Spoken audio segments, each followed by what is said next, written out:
I'd like to start by acknowledging the Gadigal people as the traditional custodians of the land that we're meeting on today, to pay my respects to elders past, present and future, to pay my respects to all First Nations people on the panel today and in the audience, and indeed to all of the amazing First Nations artists here at Sydney Contemporary, the First Nations collectors. There's amazing First Nations work out there, and I hope you're all thinking about buying it. We're all here for a purpose, after all, but we're also here to talk. This fantastic program of talks that Sydney Contemporary has put together, and it's my great pleasure to be chairing this discussion on the politicized body. I'm joined by three incredible artists, Amrita Hepi, Banja Lung, and Cigdem Aydemir. I think we've all worked together at some point or other. So hopefully that can inform our discussion. But I guess, you know, all of these artists also work not only with the politicized body, but with a sort of performative or embodied practice in some way. One of the things I really like about working with performance as a curator is that performance brings an immediacy to the politics of the body. You can't ignore the politics of the body with performance-based artwork. And I think that goes not only for the body of the performer and how, as artists, you choose to politicize your body and bring that to the attention of the audience, but from a perspective of an audience member or a spectator, how you become aware of your own physicality and the politics of your own physicality in a way that you might not have become aware of before. And I think, you know, at Performance Space, all of these ideas really inform the work that we do as an institution.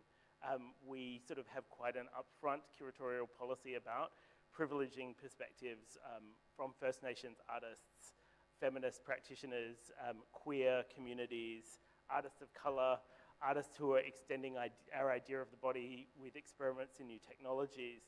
And I think, you know, what's interesting when you sort of privilege those voices is the very fact of these bodies being political, their presence, their visibility or their invisibility, as we'll talk about. And, you know, these things really raise questions about the power structures, not only of the art world, but of the broader kind of cultural community that we're part of. So hopefully we can dig into some of those topics today in the talk. There'll be time for you to ask questions as well. But I thought we'd start just really to get a sense of these wonderful artists who've joined us today. If you'd mind telling us a little bit about yourself and your practice and maybe some of the works that you're working on that speak to this idea. Maybe starting with you, Cigdem. Yeah, sure. Hi, everyone. I'm Cigdem. Well, you introduced me already. I make socially engaged and sometimes political work. I make performance, but also installation and video work. I'm a Muslim woman. I'm a queer woman. I don't necessarily always speak about those parts of my identity, but I think they come out naturally. Most recently, I made a work called The Ride, where I set up a tableau or, you know, a scene where there was a backdrop of a quintessential Australian landscape, outback landscape, and there was a motorbike where I invited audience members to come and share a motorbike ride with me through this landscape. And I did 9 per day, so I had 99 performances recorded by the end. I was wearing a veil, and there were many industrial fans in front of me blowing my veil into the air. And so there was something dreamlike about it. And I think as artists, we need to do the dreaming. You know, we need to think about the kind of future we want and to envisage that and think about what that could be. So, and so this work was about, it's called The Ride, but it was a flip on the whole "I'll ride with you" hashtag, which I'm sure you would all be aware of. It was mass movement of people claiming their support for Muslim women who might be attacked on public transport. And I wanted to flip that. If what would happen if I was rescuing? Well, for me, that kind of the hashtag campaign had. underlying tones of patriarchal protectionism. So I wanted to flip that on its head. What would it feel like if I was rescuing you and I was looking after you and I invited you to take a ride with me so I can protect you? And, you know, it's humorous, it's playful, it's political, it's all of these things wrapped up. And it's interesting what comes out of it. You know, some people really enjoyed the ride, like Jeff. Yeah, I loved it. Woo! And yeah, and there was a gentleman that, you know, stopped halfway and had to get off and just felt really uncomfortable. So it was just really interesting, the kind of reactions that it provoked in the performers, but also the people seeing the video artwork.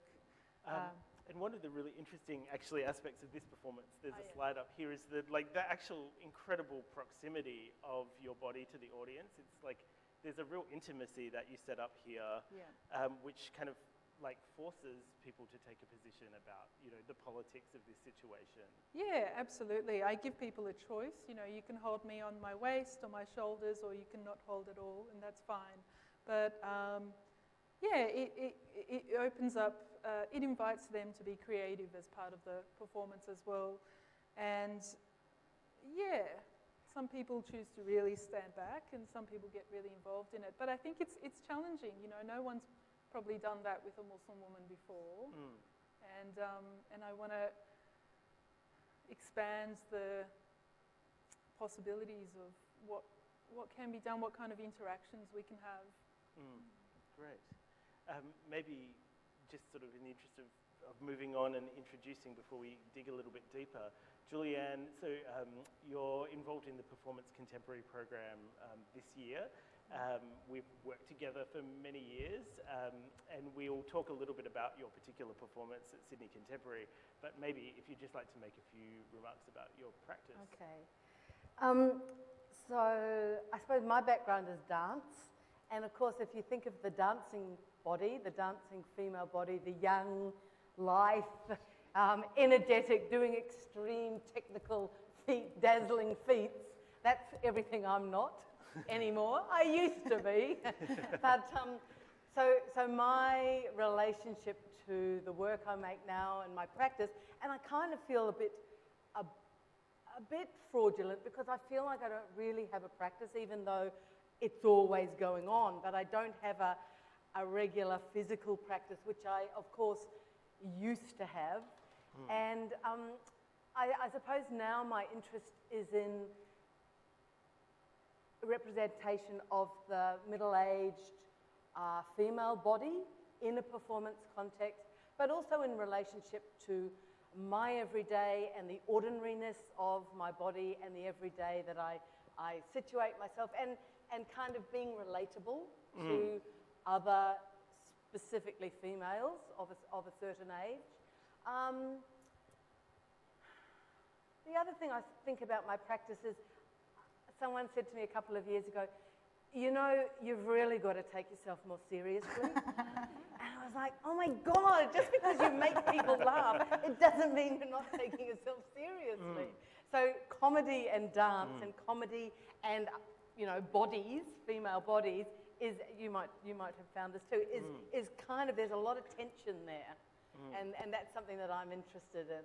The tension, I suppose, between humour and pathos. I think that link between comedy and, you know, using comedy as a means to break through and have more difficult political conversations is a bit of a commonality with this panel as well. But I mean, it's such a good segue in a way to your Sydney Contemporary work that I wonder if we should just go right there and talk a little bit about Val the Invisible and about Queenie the Defender, who you're performing here at Sydney Contemporary, and the larger Invisibility Project that informs both of those performances. So a number of years ago, you know, everywhere I looked in the media, you know, of course, and we're so familiar with this, oh, you know, woe is me, the middle-aged woman, loss of this and loss of that, and, you know, all the challenges that we faced. And, you know, whilst, of course, I totally identify with that, I thought, okay, there's something in this that I want to explore. And I started this project called the Invisibility Project, which is a kind of umbrella for lots of different outcomes and different types of work. And one of the things I realised as I started working on different elements of that project was that actually it wasn't at all that I was interested in invisibility. I was more interested in, I suppose, the things you can do when you're invisible. And I had a great example of that last night as I was wandering around for hours on end around the art fair as Queenie the Defender, who I think actually is called Queenie the Dutiful now, but never mind. And I was like, wow, it's really challenging to be a performer and to be invisible. And I did find that I have another work which I'm also doing over the weekend, Val the Invisible, which I have done at the MCA a few years ago. And it took me a couple of days to really relax into that, because I would come back after an hour of circulating around the gallery and have a little break, and then I'd go out again for another hour, come back. And I was so depressed at the end of the day. Can you tell us Even though my aim was to be invisible, and it was highly successful. It was really depressing. Can you tell us a little bit about who Val and Queenie are and how they key into those ideas? So Val is a worker, and so Val has a very specific task that she has to do as she moves around the space that she's in. And I mean, interestingly, at the MCA, when I did it there, people come to the gallery to look at the artwork, not mainly on the walls, but you know, there's also freestanding objects, and you know that it's not uncommon to have performances in the gallery setting. Especially now, dance and visual arts, there's a lot of work going on in that area over the last few years. But even though you know, Val is dressed in a high visibility vest, she's totally invisible. And actually, mostly people might have put a tissue in my bucket or asked me where the toilet was. Kids noticed me. So that was interesting. And Val's focus is always on the task. She has tasks. And so her focus is kind of on what she's doing. And Queenie, I don't actually know what Queenie is yet, but I said, oh, if I do this few days, can I try out a new work? And they said, yeah, okay. They're probably going, oh, really? So I did it for the first time last night, so I'm not really sure what Queenie is, but I know that Queenie is about a very public, outward-facing older woman, and I know that she does look out. And at the heart of Queenie, it's about duty, which of course is not a female thing, but you know, my way into it is thinking about women and duty and what that means in all sorts of different professional and personal layers. So that's kind of Queenie and Val. Great. And if you're sticking around for opening night tonight, you may or indeed may not see Queenie and Val out there amongst the crowd. I saw Amrita a number of times last night. Oh. She didn't even notice me. And we do know each other quite well. So that was good. Highly successful. Very successful. Amrita, you come from a dance and movement background as well, and I'd love to hear from you a little bit about, you know, your thoughts on Julianne's comments, the politics of dance, the political potential. Well, Julianne was actually my teacher. Ah. Yeah. And I remember I taught her everything she knows. Well, you did. You cracked open a whole heap of stuff for me at uni, especially because I was going there and I was like, oh my God, what the fuck am I doing here? What am I doing dance at Macquarie? And yeah, it helped me to continue. And so it's funny that I wouldn't see one of my favorite lecturers. But yeah, I'm also a dancer, and I guess I work primarily with dance as the mode, and then it ends up in a bunch of different outcomes. So sometimes it comes out as a lecture, sometimes it will be a straight performance within a theatre, other times it's more participatory and I invite people to work with me. But it usually always starts from thinking about the body and its archives. So I'm a First Nations woman, Banja Lung from northern New South Wales and also Ngāpuhi from New Zealand. And I feel that, although, and it's actually something that you touched on, Cigdem, is that while these things definitely inform the way that I move, what I was taught after leaving Julianne, I ended up at NASDA and then over in Albanelli. And so it was exploring and kind of probing at this idea of blackness and brownness and what that means and if it means something to you or if it's read in a different way. And I guess the work that I make is using dance and movement and the body as an allegory, and how can we put something there and what's the conversation that then opens up around that.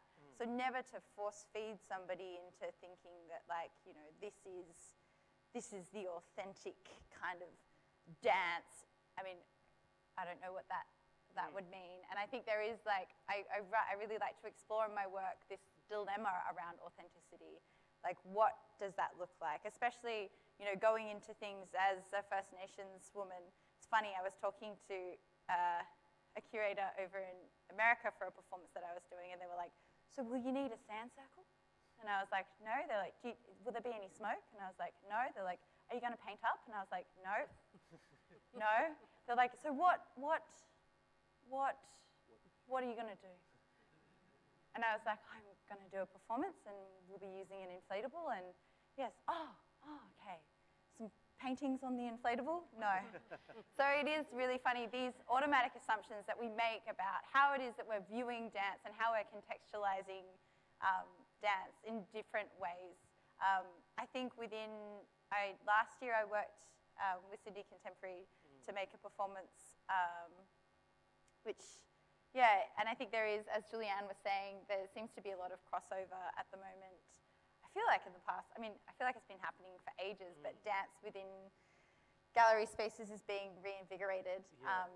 At the moment, I'm working towards a commission from the Art Gallery of New South Wales for the National 2019, which will be a performance work that will take place. And it is funny working through the logistics of that, but also too then thinking, you know, how would this be archived? How would this be reperformed? How could it go forward? So, and I mean, thinking about that in relation to being First Nations, especially when there is so much transmission through stories, through bodies, through dance, that, you know, how, if there's a culture of 50,000 years that's come before me, then what I'm making, no matter what form it is, how is it that it could go forward? Yeah. Does it need interesting? Those ideas of the First Nations ideas of archiving, continuity, transmission, but also how that keys into sort of what you were saying about participation in your practice. And I think in the work that I've seen of yours, there's a real generosity in really extending invitations to the audience, sometimes even to co-author the work with you. Oh, yeah. And I guess I'm thinking about A Call to Dance, which is one of your recent projects that, you know, I think keys into these ideas. Maybe you could talk a little bit about that work. So A Call to Dance was a work that I made after, I feel like it was after going over to Europe and being over at IETM and being over there and having to have a lot of conversations around, I guess, First Nations protocols, and they were mostly hilarious, but then trying to, a lot of my other fellow First Nations colleagues were like, I don't understand why they don't understand these things. And I was like, well, they're like, I don't know why we need to understand these things. And so there was like these funny conversations happening between us. But A Call to Dance came from, I guess, opening up this idea of an acknowledgement of country and talking to people about how it was that they were dancing or what they were thinking about dance or how it was that they would make a dance move that said something about where they were in relation to this day that we were doing it. So it invited people into an intimate space, and we would co-author a dance move together. So we would create the Jeff. Yeah. And then the Jeff, me and you would perform the Jeff together. And then I would do about 10 different one-on-one, I guess, co-authoring dance things in a day. And then at the end of the day, all of these dance moves were put together. And at the end of a 2-week residence, all of the dance moves were put together and given back to the place that they were created in. I think there usually is quite a lot of relevance with dance and geography for a lot of First Nations people, dance and stories. So I kind of wanted to tease out this idea in a participatory nature. And I got some great responses. There was like, you know, talking to people about place. It was like, so what do you think about place? And the thing was, it's like, I could ask you how you feel about Redfern, but then I might have to ask you how you feel about Perth, so it could give you these two polar different places in order to compare these two things. I got a lot of, I was like, and what would you say to Melbourne if you were to tell it something? And someone was like, they need to care more about their AFL teams, especially West Melbourne. And there was like a lot of passionate responses that seemed off the mark. And then there was a lot of really beautiful responses. A common theme was, I used to dance, I don't dance anymore, I wish I could. And this is something that I feel like comes up a lot when we talk about the body and we want to talk about movement or performance. I think that there's almost this inherent kind of shying away from it, or if you are performing, you're so brave. And it's like, it is this weird kind of, I think, those ideas of braveness in the performer putting their body out there on the line, or authenticity is a really interesting sort of concept when you're thinking about a sort of theatrical or a performing body. And it's actually something I think about in relation to your work a lot, Cigdem, because you draw on strands of your own identity as a woman, as a queer person, as a Muslim woman. But there's this kind of, I think there's this process of like fictionalizing. You make kind of fictionalized versions of yourself that amplify or water down various aspects of that, physical presence that you have to make particular points or to make, draw people's attention to particular ideas. How do you think about sort of how you play with authenticity and your persona?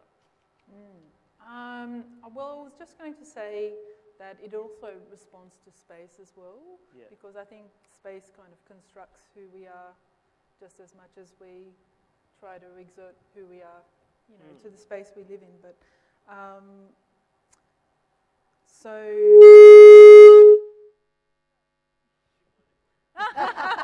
it's just too challenging. Well, I mean, authenticity, what does that mean? I mean, I'm thinking about the same things, but also trying to stretch it and push it as much as possible. And I think of performers and artists as space makers. We create spaces where people can be more of themselves or have more options of ways of being in the world.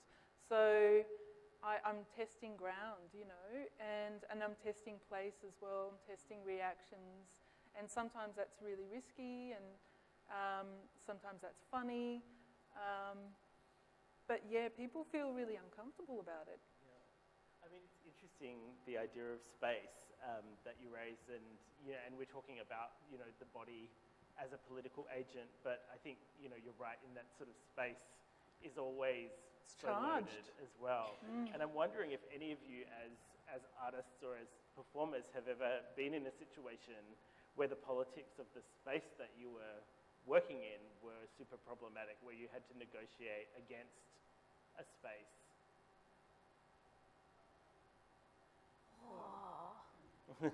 I mean, I did a performance where I think an image might have popped up of me wearing a red burkini and holding a Baywatch float, and I was running along Cronulla, Bondi and Maroubra beaches. Yeah, that's me. And that was a very politicised space. Who are you? What are you doing? I should also say that the float had a sound system in it, and it was playing the Baywatch theme song. Have no fear, I'm always here, I won't let you out of my sight. And it made people uncomfortable, made people laugh, but also, it was very uncomfortable for a lot of Muslims actually. That guys would approach me and say, what's happening, what are you doing here, and what's all this about? I did actually get council permissions to perform this work on all 3 of the beaches. And even though I had those permissions, the lifesavers would come up to me and say, when's this going to end? Wow. So... like, wrong body for this space kind of thing. Is that sort of? Not particularly. I think it was just that, okay, so like what's happening? Okay, you're done now? Or Yeah. just a mild discomfort. Right. But thankfully, when I'm in performance mode, I'm just so tunnel vision that, you know, it didn't mean anything. Yeah. Yeah. Do either of you have any thoughts on that, or should we? It makes me think of, you know, in the 80s when I was doing lots of touring as a dancer, and we'd often find ourselves in, I don't know, nightclubs or RSL stages or, you know, all sorts of different performance contexts. So an audience had come to see a dance performance, but of course it was usually a contemporary dance performance, and it was totally misplaced or out of place in that context, and we were the wrong bodies for half of the audience, you know. I was always aware of that. What kind of reactions would you receive? Maybe mildly tolerant, or else they would maybe leave, or, yeah. I guess, and I'm sure once I leave this room, I'll be like, oh yeah, that was that time. But I think there has been times where I've been performing or teaching where I've had people in the room that haven't actually realized how much space that they were taking up, and I've had to ask them to leave. And that's because, and that maybe that was like a, you know, and it usually was like when I used to teach a lot of dance classes, like pop culture dance classes in nightclubs, and we would have a lot of conversations about, I mean, most of them, they were like, we were learning Beyonce dance moves, and for a lot of people, they were like, oh my God, I never knew I could do all of this stuff, and I didn't know my facility. And then for others, I think they might not have realized that maybe they needed to have a little bit more space or allow other people to come to the front. And I've had to like divide rooms and ask people to leave, and negotiating that. But I think that's probably the one that came to mind the most. Yeah. Well, one of my favourite projects, which actually was with Deborah Kelly, was in people's homes. So we went to people's homes, and in that close, intimate, domestic space, there was usually maybe 8, maybe maximum 10 or 12 people, and they were all people whoever was hosting the event, they knew them, so they were all acquaintances or friends. And I suppose that sort of space now is, even though it's the kind of the polar opposite to the other sort of space that I really like, which is the black theatre space with the spotlight, but that sort of space is what I kind of really work towards now. They're having a much more intimate connection with other bodies in a space. It's interesting when you think also then in juxtaposition with the context of Sydney Contemporary and Val and Queenie kind of intervening into this space. You know, your first performance was yesterday afternoon, and I'm wondering sort of, you know, how your first read on the politics of this space have been in terms of, you know, you talked about performing at the MCA, you know, the children noticing you and the adults sort of like, you know, maybe tipping a tissue into your bucket or sort of like otherwise ignoring you. How has it been? How has this space responded to Queenie? I mean, I think this kind of, the Carriageworks space is always a challenge for me, because I like the scale of the human body in relation to us in a built environment, and I never, sorry Carriageworks, but I never feel comfortable here, because it just feels like it's not quite the right scale, and especially in the foyer. So I think it's a real challenge performing in that space. Have you ever done any performances in the foyer? Yeah, when we were performing Poatoro last year, but I mean, I had a megaphone, so I felt like I was able to project out quite. I had an emergency blanket, 2 other dancers, some megaphones, and I felt like I had a bit of command in that respect. Yeah. But I understand what you mean. Sound takes up space, doesn't it? Yeah. And I think in a similar way, I took up space with my performance here, where I covered a part of the building with fabric, and that became part of my body. And so you've kind of got to extend out that Yeah. way, whether it be. to get that kind of scale happening. But I understand what you mean. There are certain spaces, like, I mean, Cockatoo Island is like a giant that would be quite intimidating to perform on. And And it's not that that's bad, because you can use No, scale to, totally. you know, you can use it to your advantage, but yeah. I think, you know, we're also living in a world of scale where, you know, institutions are expanding, museums are expanding, performance spaces are expanding, and like this counter impulse to think about the intimate, you know, exchange in the domestic space, for example, is kind of, you know, equally radical now. And, you know, and the ride was a one-on-one performance, Cigdem, which was for a festival in Western Australia called Proximity, which is actually a festival of one-on-one performance that celebrates the intimacy of those encounters. I mean, it's a very particular way to make work, but I'm wondering if, you know, if you felt that one-on-one space was a particularly politically charged space. Look, yeah, I mean, it's interesting having a politicised body, and I've got things to say about that, but, you know, when you're in a politicised body, like wearing the veil, no matter what you say seems to have some sort of political gain. You're seen as whatever you're saying has, the reason behind it is always political. So you can't escape that. But I felt like I could control that a bit more, having a one-on-one space. So I could control that dynamic. I could give it breadth. I could take it in. I could, you know, when I was inviting people to get on the bike, you know, I'd do this tap and, oh no, I just did the tap. And that was their signal to come on the bike. So just those little gestures created this dynamic between that person and myself. It's interesting that you raised the veil.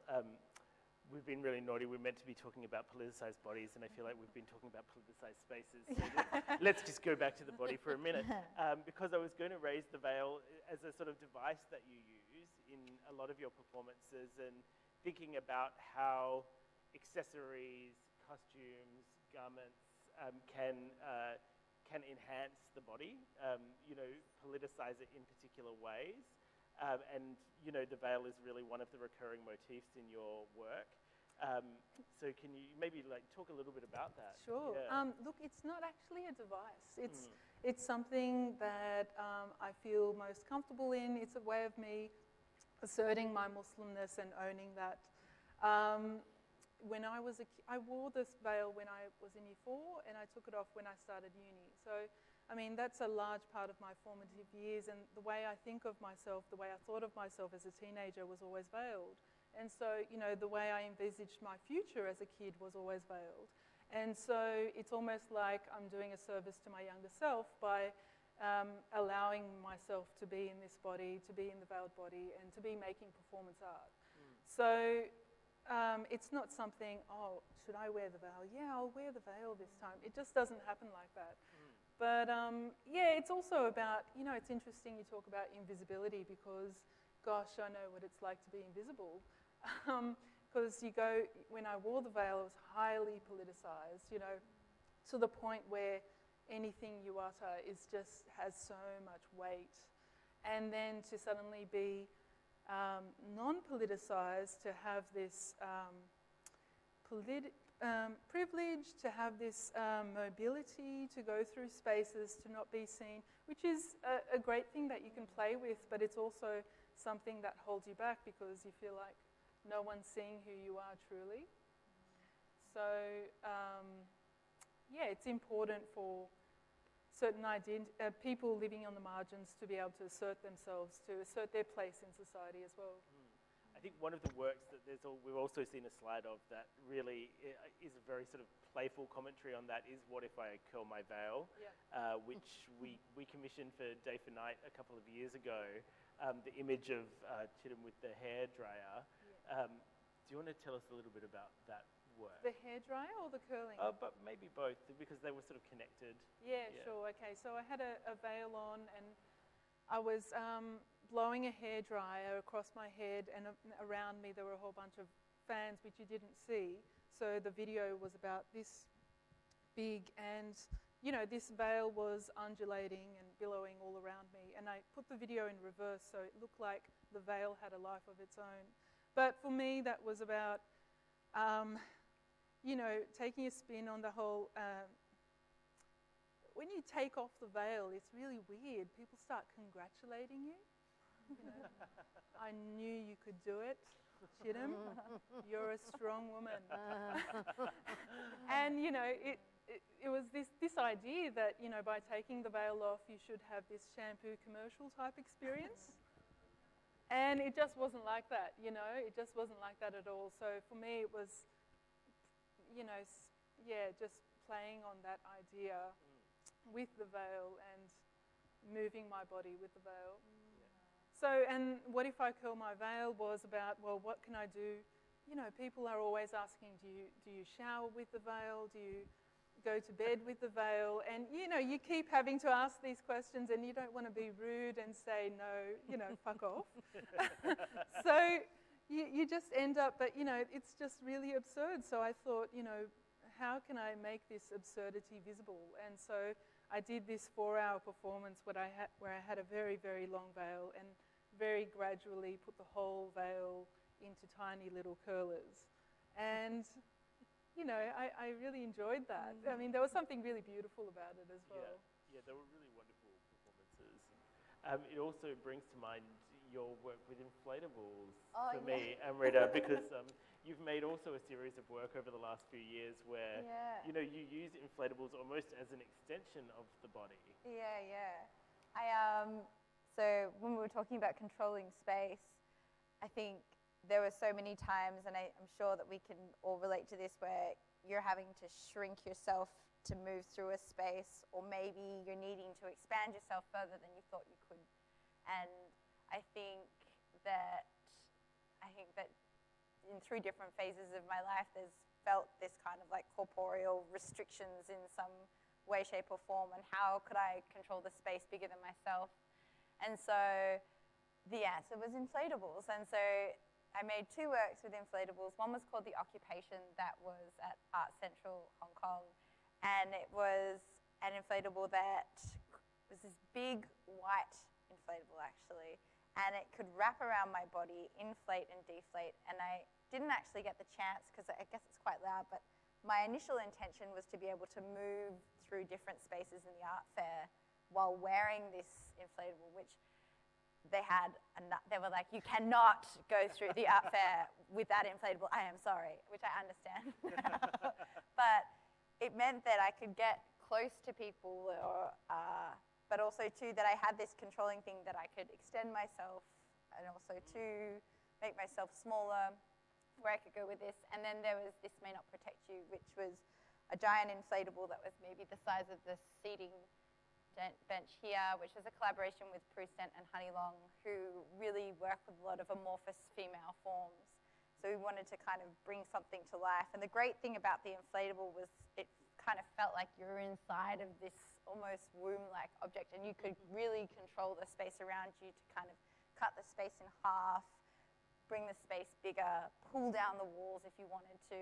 And I guess it kind of lent itself to feeling like you were in control of what was happening around you, but also too that you totally weren't, because it was just moving all at such a rapid rate. We did that at Underbelly Arts Festival, and then we ended up doing it at a children's festival, and that, I think the children's festival was a lot of fun, because the kids would just get in there and be like, I don't want to watch you perform, I don't care, I just want to pull at all of the walls that are happening. So, it was like the reverse of a bouncing castle. But it was funny too, that notion of having this thing that could protect you, but how thinly veiled that was when you were able to like pull everything down around you. Yeah, I'm really curious about, you know, what that did for you as a you know, what sort of having those, in a way, prosthetics or these inflatable kind of prostheses did for your, like, how you feel they transformed your body as a performer. What extra capacities did they give you?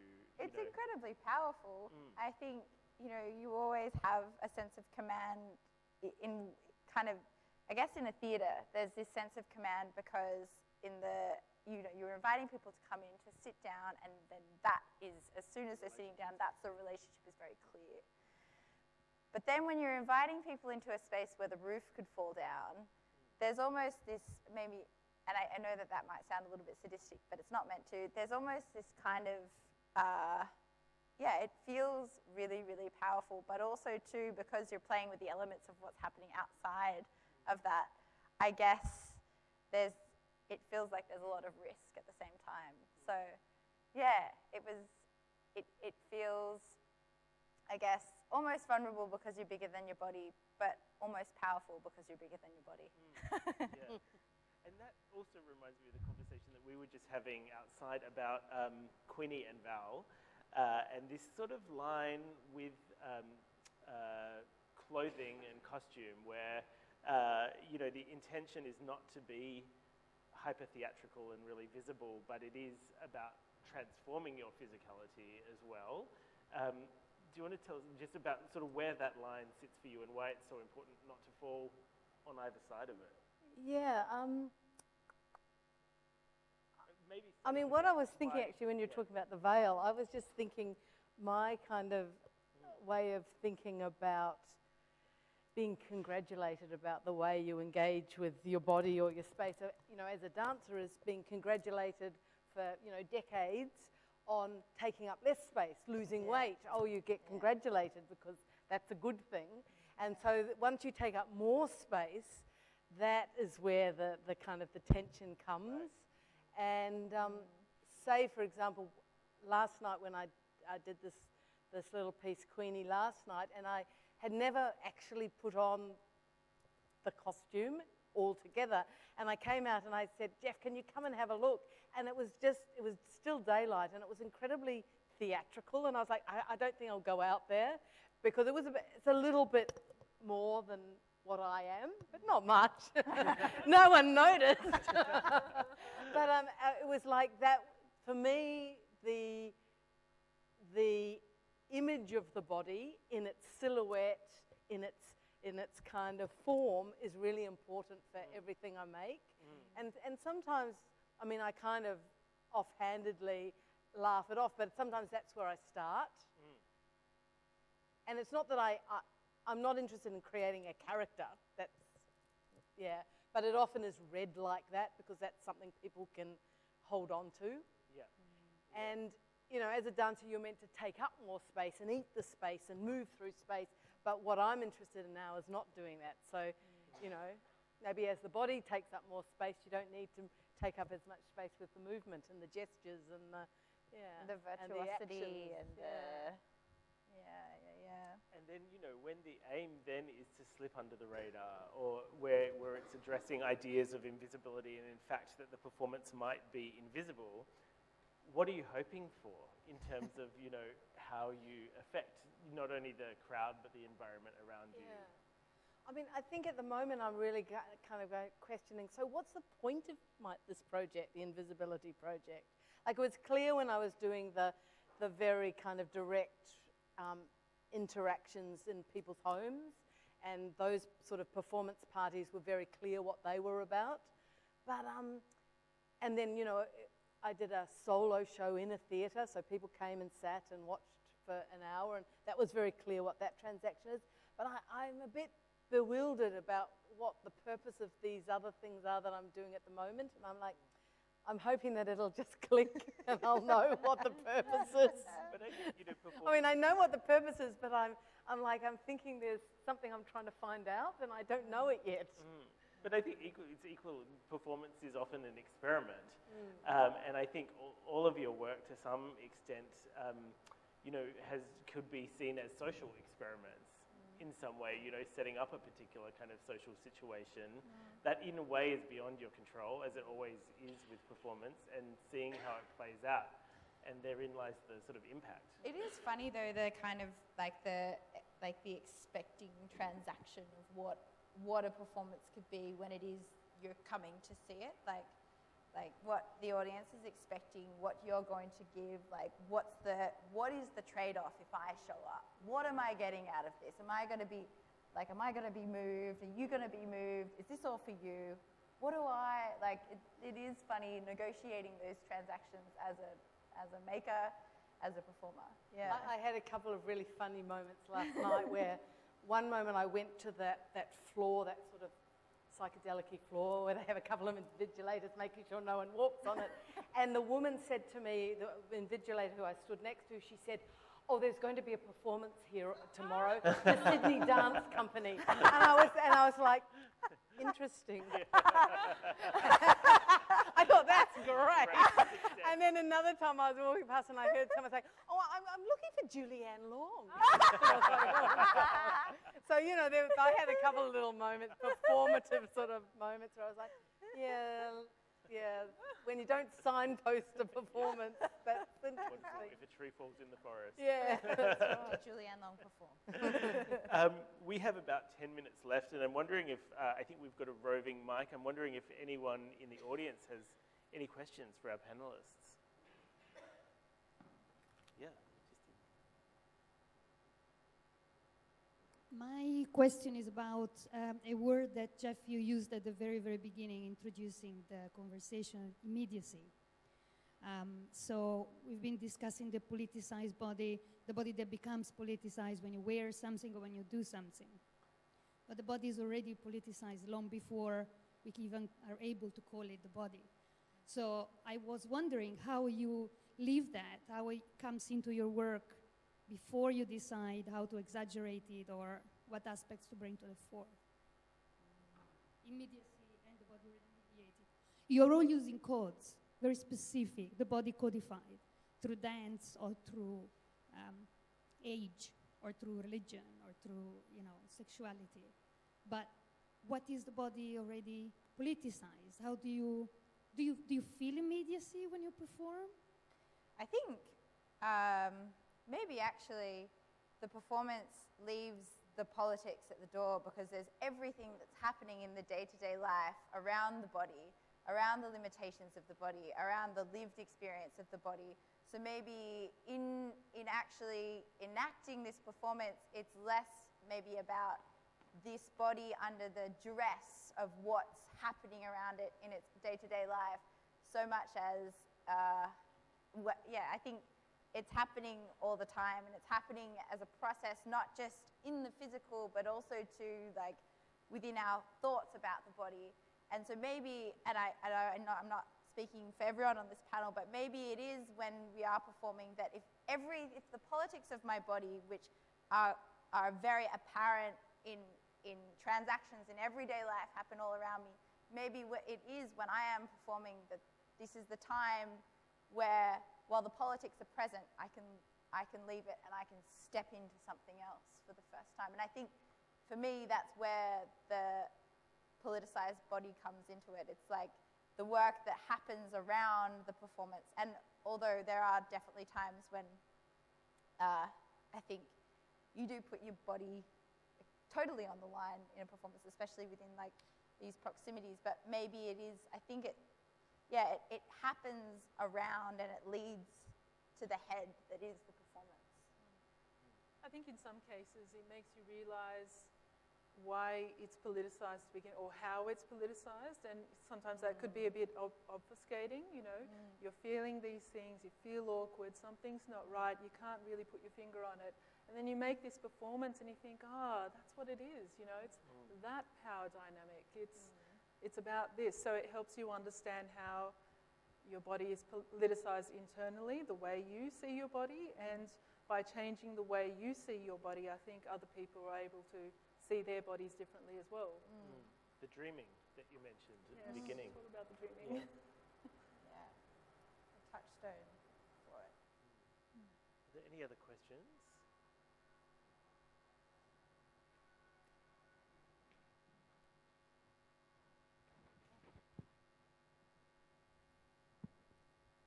Thank you so much for sharing your information with us today. I just wanted to touch on a situation recently that whereas I was doing a performance and people found it incredibly offensive. I'm just wondering, how do you deal with that kind of reaction? Do you deal with it in a verbal moment or a silent moment? So how how do you deal with when people are offended, when there are reactions of offence or negative? Yes. Yes.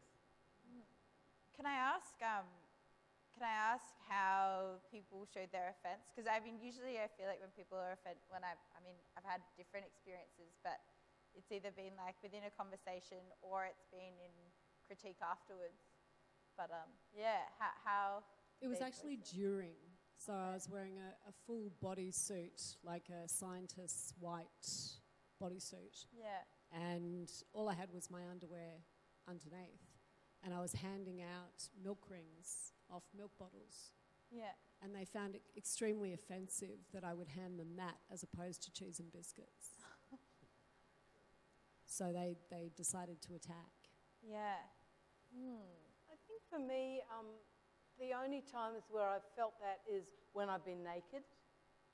And kind of, the one that kind of, it doesn't really worry me with an audience because I'm putting myself on the line and I know that there's going to be all sorts of responses. So I'm kind of in some ways prepared, but I wasn't prepared for when my mother came, and she doesn't live in Australia, so she came to see a performance of mine.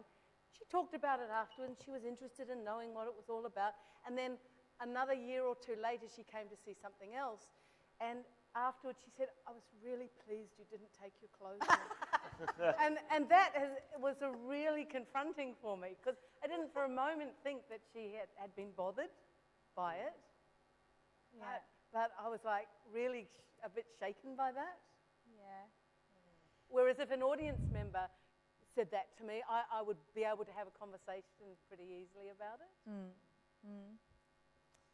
Yeah, I think I agree with what you're saying in terms of you going into it maybe being prepared that this might offend somebody. And I think maybe then that's the work that you do prior to going out there. But I mean, it's from like getting a bad review to like having someone just straight up attack you, it never feels that great. So I empathize with you there. Any final questions before we wrap up? Nope. Do you guys have any questions for each other or any final points you'd like to make? I think just on that point of offence, recently I made a work, it's been actually 1 year, but it feels very recent because it has a really big impact on you. I was going to do a performance where I had painted my face black, and it was completely unintentional. And I'd just like to reiterate that, I apologise wholeheartedly for that. I didn't, especially to coloured and Indigenous people. That wasn't something that I intended at all. It had a huge reaction, and it does have a really huge impact on you as well. And it takes a really long time to recover.